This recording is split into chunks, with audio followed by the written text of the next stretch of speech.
Do you know the third biggest killer of human life? Tell me. Well, the first is heart attacks. Okay. The second is cancer. Okay. And the third is medical error. No. Yes. In fact, about 18,000 people a year die from medical errors. 50,000 are injured or maimed. That overwork of doctors is a scandal. It is. And there's more to it than that. My guest today is David Dahm. It's amazing what you do when you're pushed to the edge. He is an extremely motivated and dedicated individual with an arsenal of qualifications. You think you're working hard and nobody's noticing, but they are. And an amazing life story. When you're in that sort of situation where you're at rock bottom, there is only one way, and that's up. David is currently the founder and CEO of Health and Life. I would be wrong if I said my primary motivation was to make money, because that is a result of what you do. It wasn't why I did it. CEO of One Moment Foundation. That one chance meeting really helped me focus. On me, I was 12 when it happened. And that's why I really focused on accounting, and it took only one moment. And he's a member of the CPA Public Practice Discussion Group. We assume things in life are happening and they're not. And it's doing more harm than good. And I guess I'm in a unique position to see that, to articulate it, to know the right people to make a change. And I guess I'll keep doing that, and knowing that it does make a change is why I get up in the morning. And that's kind of how I got through those moments, because I just saw something that was far more important. After a life-changing moment, David believes in creating a sustainable and socially responsible healthcare system by promoting health and financial literacy in the community. Hi, my name is David Dahm. I am the CEO and founder of Health and Life. Join us on Accountants on Purpose podcast. Hi, I'm Sarah Bartholomew's from YouLegal. The Accountants on Purpose podcast showcases inspiring accountants who are leaders in their field. And then it just came to me like a bolt of blue. What makes them tick? Love it. How did they get to where they are? I want to inspire. And what do they do now for their teams, their clients, and the world? What's your absolute favourite song? I thought about this. I mean, it's like picking your children, but one that comes to mind most is Billie Jean. Michael Jackson. Look, I don't have any groupies. I don't have anybody stalking or following me and trying to get money out of me, so please don't read the lyrics into That's My Life. But I think it's a really interesting kind of lyrics, and the thing that, the truth eventually catches up with you is quite appropriate. So, and plus it had a really good hook, and it was actually quite a seminal time in our lives. There was a big change, the 80s. It pretty much topped off what the 80s were for me growing up. Yeah, a very memorable song to say the least, and the story of Motown was brought to my attention at that point and what people could achieve, and I always liked those underdog stories, where you go from good to great. I was in a show for the Adelaide Fringe this year called Jackson versus Jackson. Ah, yes, I went to that. Did you love it? Oh, it was awesome. It's amazing, Absolutely. Wasn't it? I know. I felt so privileged to be a part of that. Fantastic. I was in the back row of the choir. Sweet. Oh, my God. That would have been an amazing experience. It was amazing, definitely. Where did you grow up? Well, look, I was born in New Zealand, but I found ourselves here in Adelaide. So I've actually been here for around about 50 years now. So I'm pretty much a local like the rest of us, despite, looks can be deceiving, as they say. But, yeah, very much an Adelaidean, to say the least. Awesome. What was your favourite subject at school? School was a bit of a challenge for me. I guess like everybody's got a story to tell. I had a bit of a bullying problem. I was a bit younger when I was sort of promoted in my earlier years. So academics wasn't sort of the strongest suit, because you're spending more time running away from certain people at school. Got it. And the kids that kind of didn't do so great at school went, instead of studying Latin, I went to St. Ignatius College. You'd know a person called Christopher Pine. We were in the same class. Oh, good. You might have had one of my aunties was the art teacher. Oh, God, this is Adelaide. This is the problem. There's about 1 degree of separation with all of us. We can't run or hide. Yeah, the dumb kids did commerce. Wow. And not Latin. And so commerce and economics is kind of where I sort of started funding things. And look, I don't regret it. I think it was the best thing to happen. I think you're right. So in 1989, something absolutely horrific and life-changing happened to you that changed the course of your life forever. Yeah. Can we talk about it? We can, I guess. We'd like to all plan our lives in this wonderful linear success story. You get your school education, you get into the right courses at university, and then you get, the dream job. And, I ticked all those boxes. And particularly it was a little bit of, the success was a bit sweeter than most because, I wasn't expected to get there. Against the odds, I guess a lot of people called it out at the time. Didn't come from the right school. The family wasn't from a business background. My parents were doctors. We weren't ticking all those boxes, and I didn't look like a local at the time. Yet we got there, and so it was called living the dream, getting the dream job in a big four firm. And unfortunately, when you're starting out as a graduate and all that, you're pretty enthusiastic, pretty hyped. Yep. And I had been working long hours. And unfortunately, mid-busy season, I'd crashed my car on a Tuesday morning at 5 o'clock and hit a tree 5 minutes away from our office. Oh, my God. It was a bit of a life-changing moment, yes. And I, had 9 operations for my troubles, went through a fair bit of rehabilitation. But I can't say it was the worst thing that happened to me. I would argue it was probably the best thing that happened to me. And I'm not recommending for your listeners to go and hit a tree to find yourself. No. But it was really good because I came out of an era where, Wall Street, it was like everything was about being glamorous and famous and everybody had billions of dollars and it didn't really matter how you made your money. And I must admit, you do get caught up in that particular hype. And, you're going to be somebody, particularly if you join these firms and be working with those sorts of clients. And Definitely. Look, I won't lie, you met a lot of very impressive people who did a lot of impressive things, who are household names, I won't lie. But substance over form, you started to begin to question, well, really? Because you also saw the other side of that ledger. You knew how they did it as well. And you started to question, how they succeeded was just as important, the fact that they were perceived to be successful. Yes. And that was a point of self-reflection for me. Losing your life over a job's just not worth it. It's really that simple. Nobody's going to remember you for being wealthy. People more remember you for what sort of difference you made to your community. And I was raised that way. So I kind of started to question my values, and it was the height of the 80s and the corporate collapses. We had a Royal Commission on a client I had worked on.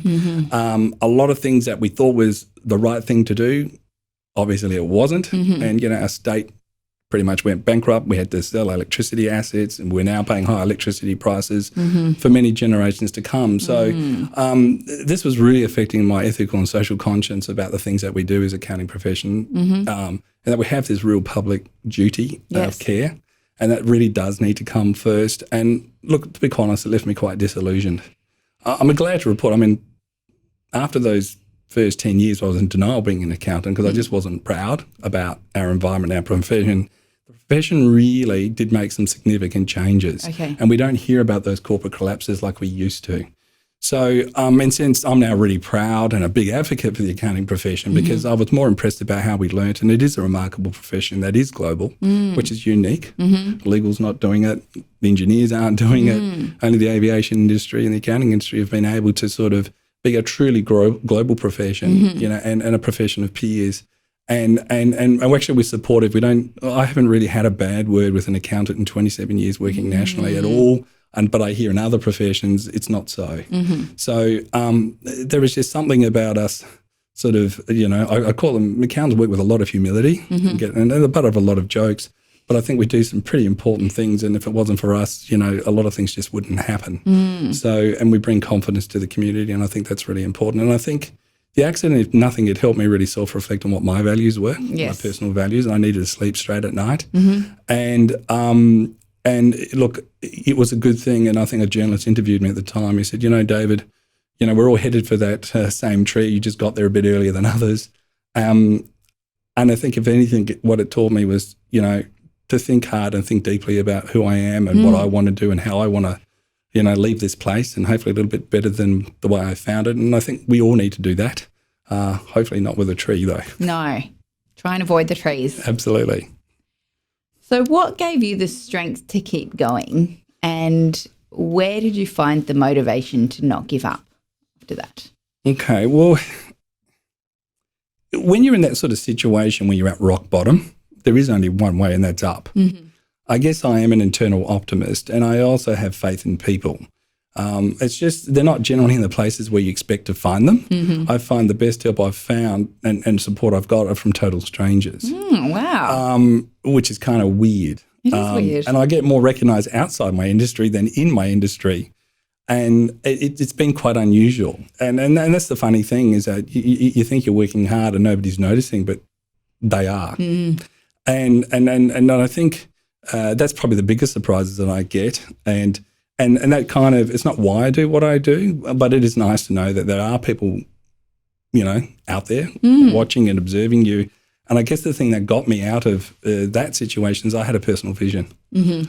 I've started to find, what do I want my life to look like in the next 10 years, the next 20, the next 30 years?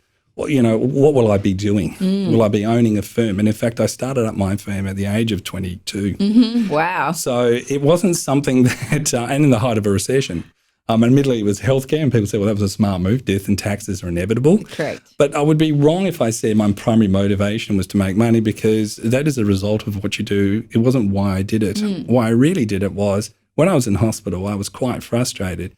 Not at the doctors or the nurses. It's just that it's such a disorganised system, the healthcare system. And to give you the background context, I come from a family of specialists. They taught half the med school out of the Royal Adelaide Hospital, and they knew half the medical profession. And I thought, hang on, you guys can't even navigate me through the system. Yeah. How's the rest of us, who might not necessarily have access to resources or people or networks, how do we, as a patient, navigate through the system?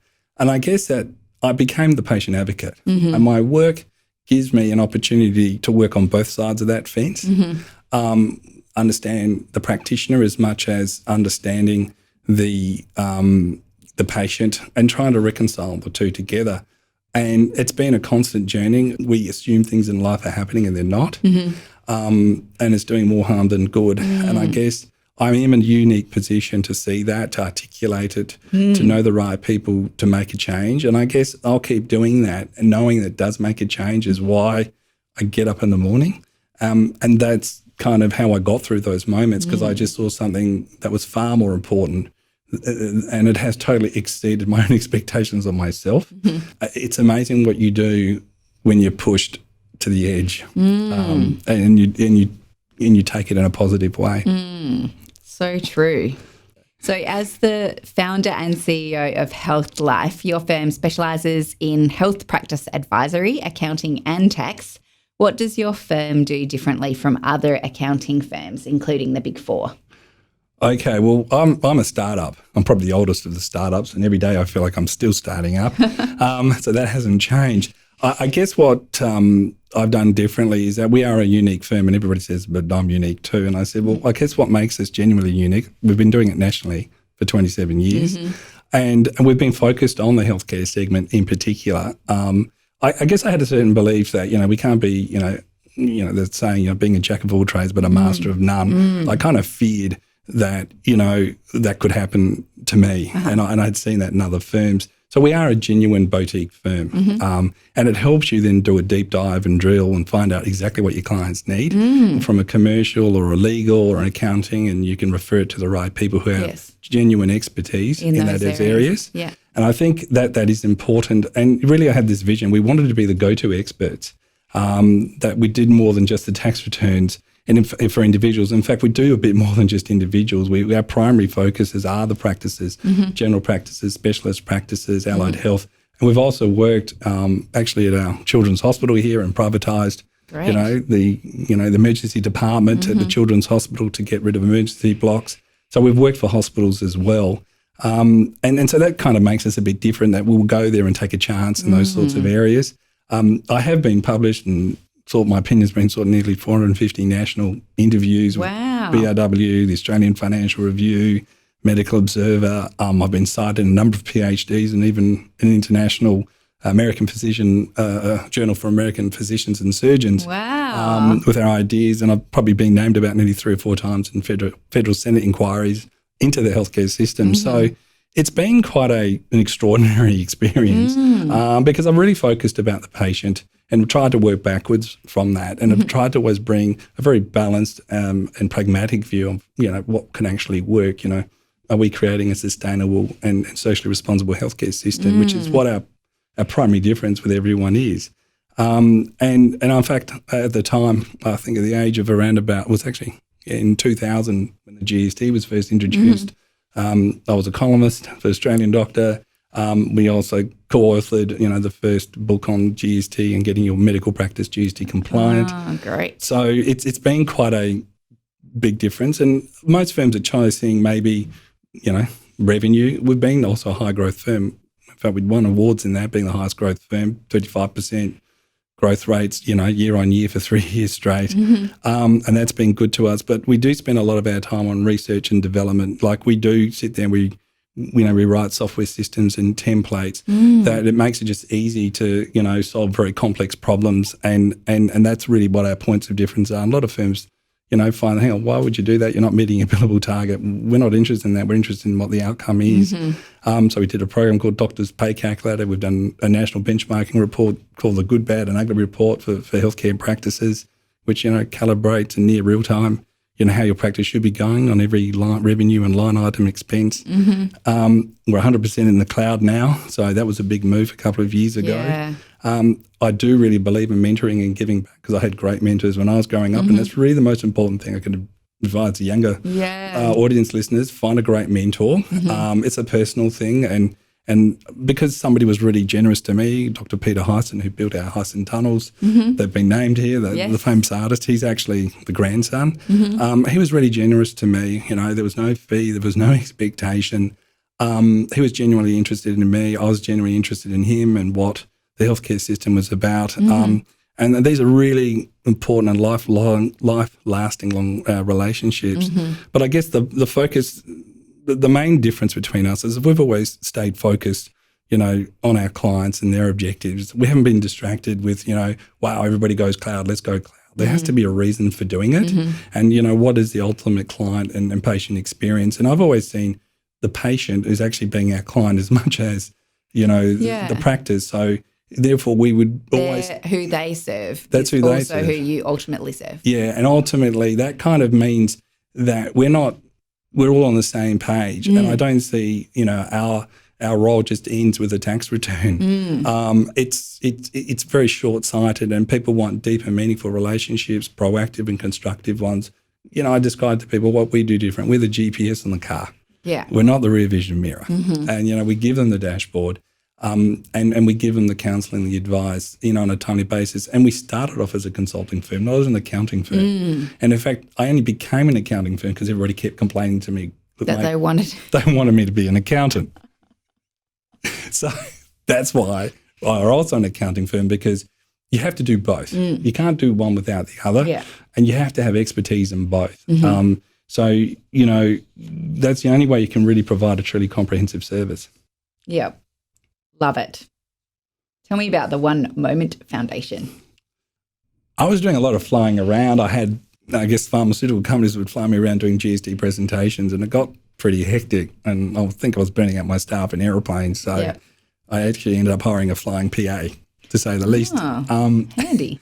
So which is quite cool. Anyway, one day this PA was a little bit younger, not necessarily from, what we'd say the better suburbs that some people might refer them to.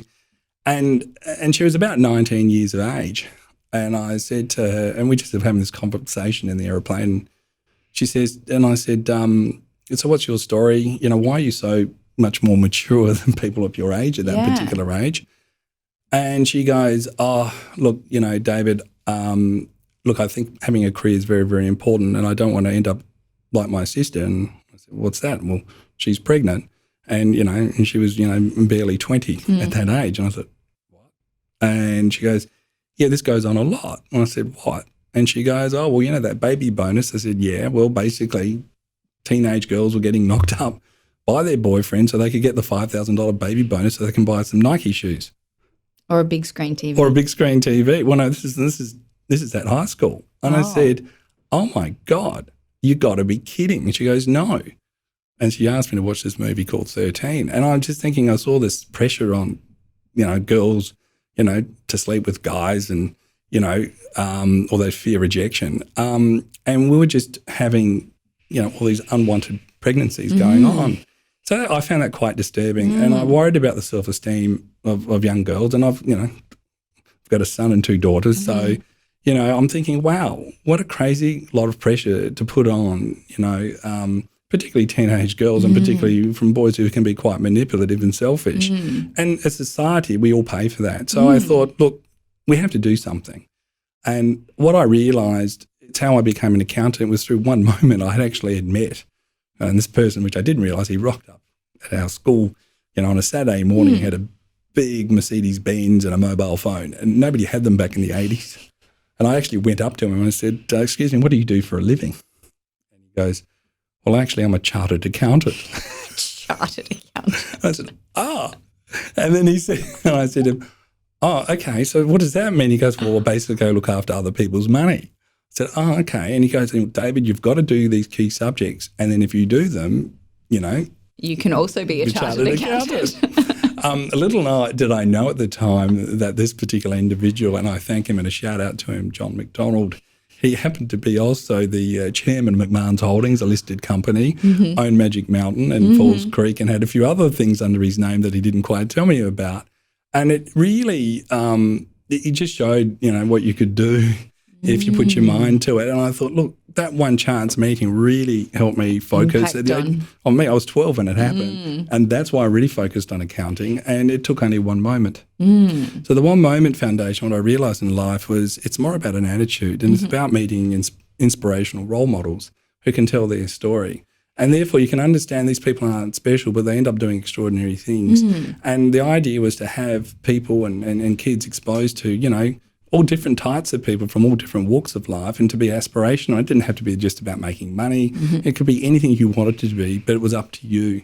And hopefully the idea behind that was to say, when somebody comes up to you and says, look, you need to take this particular drug to be cool, or, you have to sleep with somebody, that you'd have your own personal vision, which would basically keep you focused, and you could become a bigger and better person, and you could say no, and you don't have to say yes.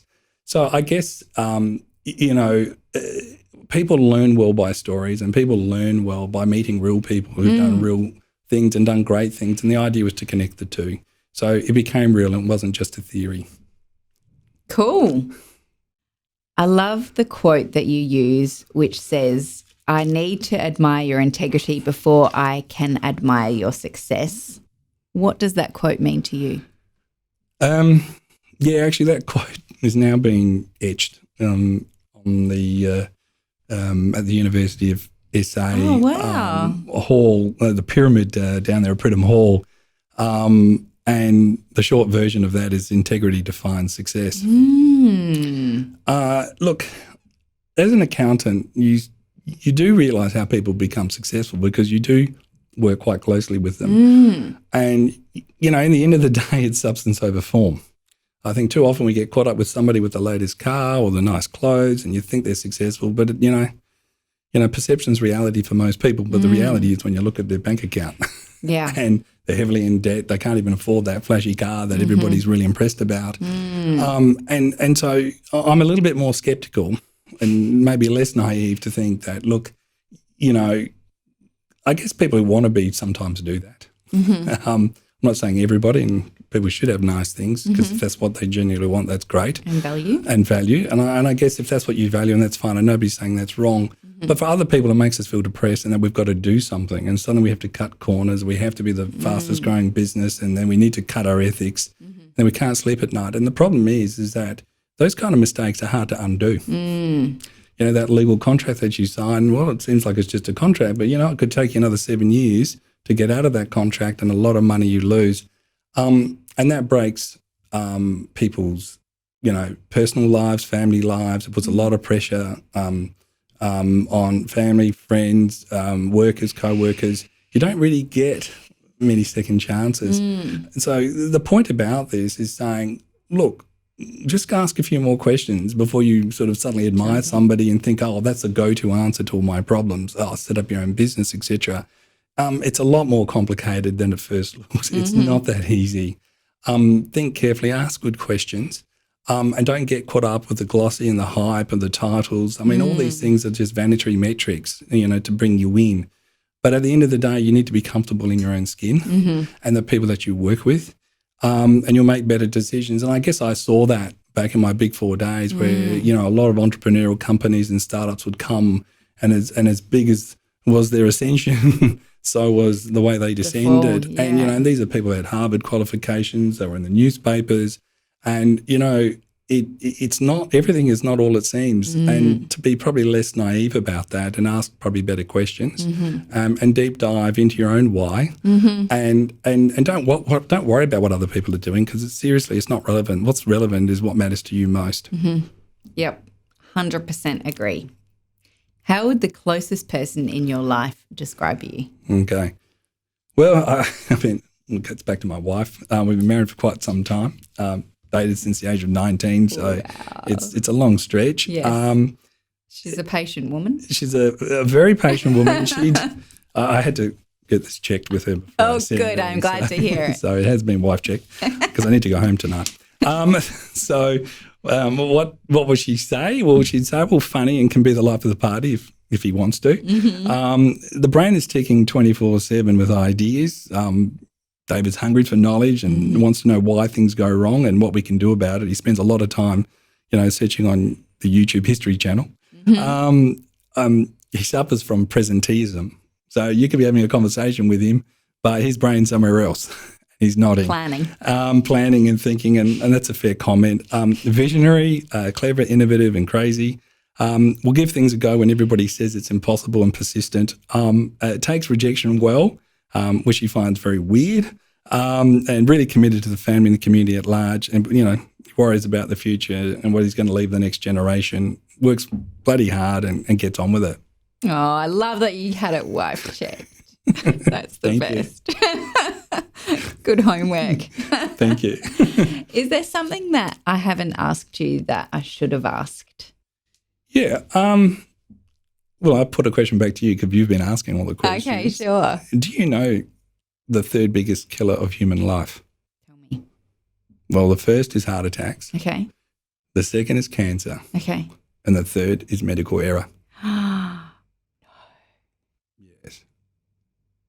Even developed countries. Yes. Wow. It's funny, I had a procedure recently and I said to the anaesthetist, I hope the surgeon had a good sleep last night. Yep. Really important. Yeah. To realise this. And in fact, the first bits of research came out of here in South Australia and hospitals and Victorian. In fact, about 18,000 people a year die from medical errors. 50,000 are injured or maimed. That overwork of doctors is a scandal. It is. And there's more to it than that. It's a big problem. It's a complex one. And in fact, in America, Johns Hopkins University in 2016 came out with a report. It's equivalent to an Airbus A380 crashing every day.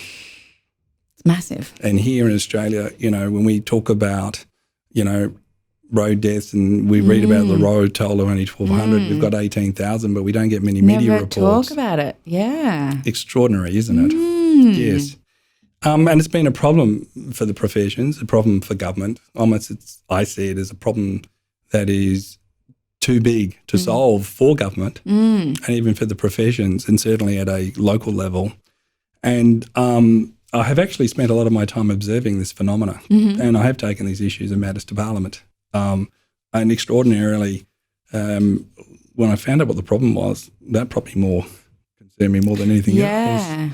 The answer and the reason, what I believe is one of the primary drivers, which did get validated by Professor Bill Runciman in 2016. Yeah. And this actually started with a person we may know, Charlie Teo, who tapped me on the shoulder about medical bullying. I asked the real question here, look, do you have any commonly agreed peer-reviewed healthcare standards? Now, most of us assumed, yes, we do.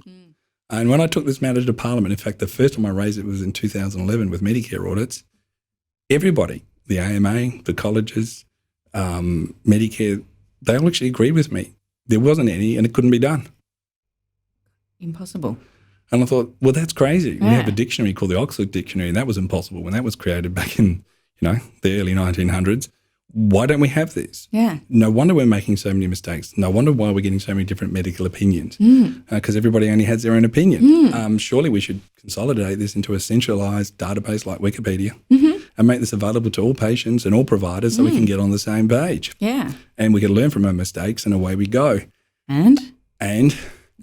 Well, when I gave the idea, I thought, well, they could go off and fix it. Yeah. You know? But nothing. It's the answer. I thought it was simple. First, solving the problem is first finding out what it is. Yeah. And then the rest should be a fait accompli. Well, it didn't happen in 2011 and 2012 when it got endorsed by a preeminent professor in this particular area. And then in 2016 when I got tapped on the shoulder, and I do this all pro bono, by the way, you know, I was asked to find a solution. And I came up with a solution and it took less than an hour to present it to Professor Bill Runciman, which happens to be here at the Royal Adelaide Hospital. I mean, he's won many citations, the most in the Medical Journal of Australia for over 100 years on this topic. And he says, David, you found the solution. And my solution was to have an International Healthcare Standards and Ethics Board that is actually run by the profession. Yes. And where we can consolidate the information and we could deal with the difficult issues like euthanasia. And then we could help governments along. And people said, well, that's crazy and that's fanciful. Okay. And I said, well, if it is, well, let me point to the fact that the aviation industry did it in 45. The accounting industry did it 40 years ago with IFAC. Why can't we do this? These are about people's lives. And so what I did was set up an International Healthcare Standards and Ethics Board discussion. Yes. I wanted in 190 countries by 2030. Okay. That's what I'm working on right now. Great. And we have managed to get some big announcements will be coming up very shortly. Very the medical cool. colleges, the Professor Ian Olver, the former CEO and oncologist and AM for oncology and for the Cancer Foundation, is actually supporting a National Health Medical Research Council grant that I'll work pro bono on to finally get the solution implemented. I think we can be the Silicon Valley to the world, and we have all the answers here in South Australia. In fact, I've been working with the Space Agency people here on global agreements. We can do it. So I'd like to think that we've got an answer and a way forward, and that would deal with AI and all these other complex issues, but it's in the right forum. So I'm working with judges at the moment. Julian Burnside has been helping me out too, who's a human rights activist. We're in a big period of consultation as we speak to formulate, the best governance models. So the University of New South Wales are also helping me. Great. We're writing on professional ethics with them, a paper, and professional bodies So as much much as being pulled together. Yeah, so that's really what I'm doing and passionate about. And Health and Life and the One Moment Foundation have been key, putting the resources together to make it happen, plus a whole bunch of other people that, we don't have time to go through it. But, I just encourage people to get involved, get in touch, let me know and how you can help. It doesn't matter where you're in, law, ethics, social media. This is a big project. I know we can do it, and it's easier because we live in the internet age. So I think we can get these things happening a lot faster than people think. Absolutely. Wow, congratulations.